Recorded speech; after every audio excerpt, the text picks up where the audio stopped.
جی ناظرین، یہ ویڈیو پاکستان کے شہر سوات کی ہے اور اس ویڈیو کا کمپیریزن جو ہے وہ کیا جا رہا ہے پاکستان سپر لیگ کے ساتھ کہ ایک بار پی ایس ایل کے ایک میچ کے دوران بارش ہوئی اور اس بارش کی وجہ سے جو گراؤنڈ میں پانی ہوا، اس پانی کو خشک کرنے کے ہیلی کاپٹر کو بلایا گیا اور ہیلی کاپٹر کی مدد سے اس پانی کو خشک کیا گیا۔ لیکن اس وقت یہ ویڈیو بہت زیادہ وائرل ہے کہ اس ویڈیو میں یہ نظر آنے والے لوگ اس آس، امید اور یقین کے ساتھ کھڑے ہیں کہ ہمیں بچانے کے لیے کوئی آئے گا۔ ہم جو ہے اس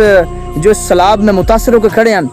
ہمیں لوگ آئیں گے، ہمیں بچائیں گے اور بچا کے لے جائیں گے۔ افسوس کہ ان لوگوں کو بچانے کے لیے کوئی نہیں آیا اور یہ لوگ سیلاب کی وجہ سے جو ہے پانی کی نظر ہوئے بہہ گئے اور اپنے خالق کی حقیقی سے جا ملے۔ اس افسوسناک حادثے کے متعلق آپ کا کیا کہنا ہے؟ اور ہم اپنے رب کریم سے دعا گو ہیں اس